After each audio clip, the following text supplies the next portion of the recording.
बघा, ज्या गोष्टीची तुम्ही आतुरतेने वाट पाहताय ते म्हणजे सार्वजनिक आरोग्य विभागाची जाहिरात. परंतु तुम्ही पाहताय गट क आणि गट ड ची जाहिरातीची.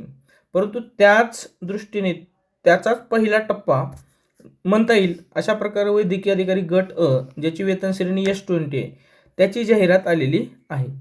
मुद्दा आहे की ह्याची परीक्षा होत नाही. ओके.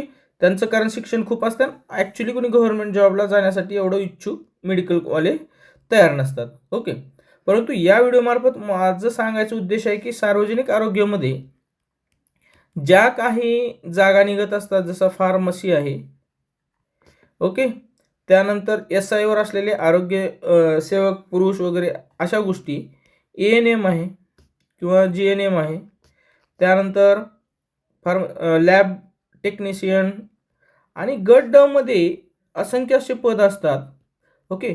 2023ला जी परीक्षा झाली त्यावेळेस साधारणपणे 6,500-7,000 काहीतरी जागा होते. एक्झॅक्ट आठवत नाही, 8,000 तरी होते. खूप मुलं नोकरीला लागले. ओके.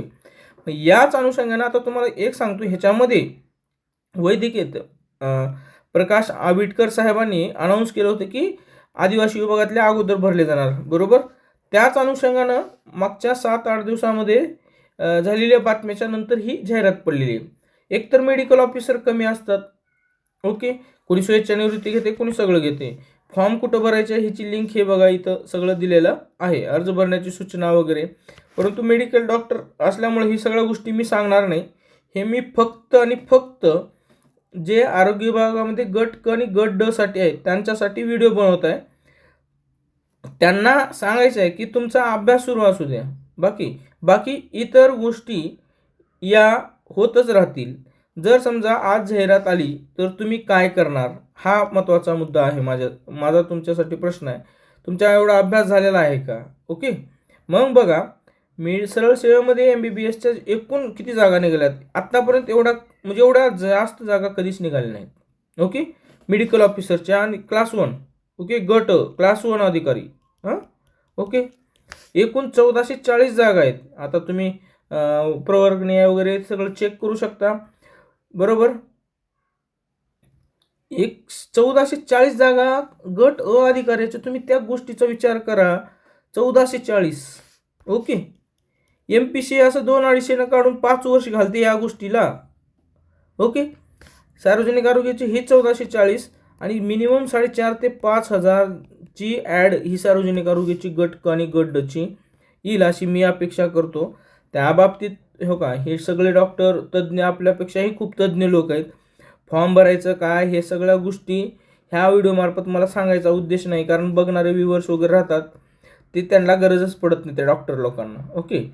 ओके. त्यांना असं बी ते कधी अनएम्प्लॉईड व्यक्ती राहतच नाहीत. ओके.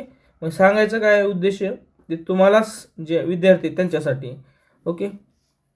आता या व्हिडिओमार्फत आणखीन एक सांगायचं झालं तर MBBSच्या व्यक्तींच्या जे आहेत जाहिराती वगैरे हे पॉज करून तुम्ही बघा. नाहीतर तुम्हाला जर PDF पाहिजे असेल तर आरोग्य एक्झाम या टेलिग्राम चॅनलवर तुम्ही बघा. म्हणजे जाहिरातीबद्दल न सांगता मी जे गट क आणि गट ड ची तयारी करतात त्या विद्यार्थ्यांना थोड्याफार प्रमाणात मला काय करायचं होतं, सूचना द्यायची होती. त्या अनुषंगानं सांगितले. MBBSच्या ह्याच्यावर 766 जागा आहेत. विशेषज्ञ म्हणून स्त्री रोगतज्ञ 167 जागा, बालरोगतज्ञ 122, भूलतज्ञ 340, सर्जन 33, रक्तसंक्रमण अधिकारी 12, अशा एकूण हे जागा आहेत. वयोमर्यादा वगैरे ते सगळं दिलेलं आहे जे नेहमीप्रमाणे आहे. वैद्यकीय अधिकाऱ्याची पात्रता वगैरे सगळं काय ते. ओके. गुणांचं भारांकन, पदवी परीक्षेच्या सर्व विषयाच्या प्राप्त गुणांची सरासरी टक्केवारी 50 गुण. ओके. प्राप्त टक्क्यांच्या गुणात 50 गुणात परिवर्तित करण्यात येईल. पदव्युत्तर पदवी का पदव्युत्तर पदवी असेल तर 20 गुण, म्हणजे तुमचं PG असेल तर. शासकीय सेवेतील कंत्राटी बंधपत्रित अधिकारी पदाचा अनुभव, म्हणजे ऑलरेडी काही कंत्राटी भरती केलेलं राहते बरं का. ओके. 11 महिन्याच्या सेवेकरता 10 गुण आणि बिगर आदिवासी, बिगर नक्षलग्रस्त, बिगर डोंगराळ भागात प्रत्येकी 11 महिन्याच्या सेवेकरता 5 गुण. म्हणजे बघा, ट्रायबल एरियामध्ये काम केलं असेल तर ते 30 गुण. म्हणजे आता एक लक्षात घ्या, ह्यांची परीक्षा नाही, आपलं MBBS मधले जे मार्क, त्यानंतर PG आणि कंत्राटी. ओके. कंत्राटीमधले जे काही काम केलेलं आदिवासी क्षेत्रात वगैरे अशी गुण देऊन त्यांची भरती करण्यात येणार आहे.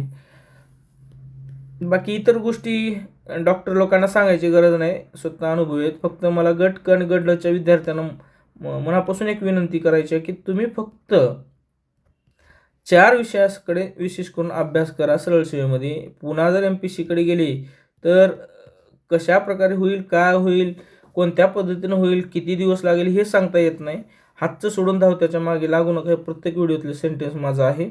ओके. त्यानंतर टर्निंग पॉईंट्स ॲपवर जा, 150-200 खर्च करा, मराठी व्याकरणचे टेस्ट जॉईन करा, GKचे टेस्ट जॉईन करा. ओके. त्यानंतर इंग्लिशचं कोर्स आहे ते जॉईन करा, टेस्ट सोडवा आणि पोस्ट मिळवा या तत्त्वाच्या आधारावर. ओके. बस एवढं सांगायचं आहे. व्हिडिओला तर नक्की शेअर करा, सबस्क्राईब करायला विसरू नका. Thanks for watching this video.